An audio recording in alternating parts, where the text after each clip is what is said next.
बिस्मिल्लाहिर्रहमानिर्रहीम। अस्सलाम वालेकुम। तमाम उम्मत मुस्लिमा को ईद मुबारक। दोस्तों, ईद उल फितर दरअसल बहुत सी खुशियों का मजमुआ है।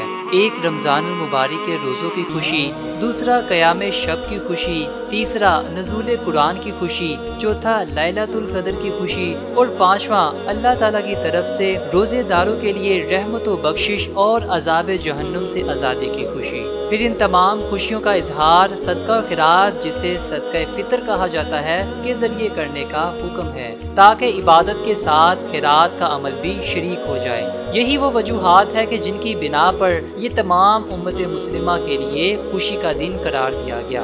इसी के साथ साथ दोस्तों, ईद के दिन बहुत से ऐसे काम है कि जिनको हम अमल में लाते हैं, और इन्हीं के अंदर चंद ऐसे काम है कि जिनको करने से हम हजारों नेकियां कमा सकते हैं। तो चलिए आज की वीडियो में हम ये जानते हैं वो कौन से ऐसे काम है कि जिनको करना मुस्तहब है और जिनके करने से हम हजारों नेकियां कमा सकते हैं।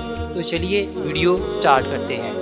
दोस्तों, ईद के दिन ऐसे काम के जिनको करना मसनून या मुस्तहब है वो ये हैं। नंबर 1, मसवाक करना। नंबर 2, गुस्ल करना। नंबर 3, नए कपड़े हो तो बेहतर वरना धुले हुए पहनना। नंबर 4, खुशबू लगाना। नंबर 5, सुबह सवेरे उठकर ईदगाह जाने की तैयारी करना।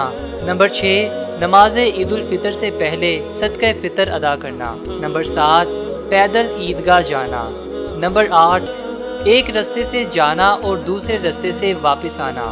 नंबर 9, नमाज ईद उल फितर को जाने से पहले ताक अदद में खजूरों का खाना या कोई मीठी चीज खा लेना। नंबर 10, दोस्तों यहाँ पर ईद उल अजहा की नमाज से पहले कुछ खाना मुस्तहब है। अगर कुर्बानी का गोश्त मुयस्सर हो तो नमाज ईद के बाद इसका खाना मुस्तहब है। ये अल्लाह ताला की तरफ से अपने बंदों के लिए ज़ियाफत है, लेकिन अगर कुछ खा ले तब भी कोई हर्ज नहीं। नंबर 11, ईदैन की नमाज किसी बड़े मैदान में अदा करना सुन्नत है, लेकिन बड़े शहरों या ऐसी जगह जहां आबादी ज्यादा हो, एक से जायद मुकामात पर नमाज ईद का अदा करना भी दुरुस्त है और मैदान की शर्त भी नहीं। बड़ी मसाजिद में भी ये इज्तिमा सही है, जैसा कि आजकल हो रहा है। इसकी अहम वजह ये है कि अगर एक ही जगह पर इज्तिमा होगा तो बहुत से लोग नमाज ईद से महरूम रह जाएंगे, कुछ तो हकीकी मुश्किलात की वजह से और कुछ अपनी ही सुस्ती के बाइस। नंबर 12, नमाज ईद के लिए तकबीर कहते हुए जाना। ईद उल अजहा में बाआवाज़े बुलंद और ईद उल फितर में आहिस्ता कहनी चाहिए। नंबर 13, ईदैन का खुतबा सुन्नत है, ये खुतबा नमाज के बाद होगा। और नंबर 14, अगर खुतबा नमाज ईद से पहले दिया तो काफी है, अगरचे मकरूह है, बाद में अयादा नहीं किया जाएगा।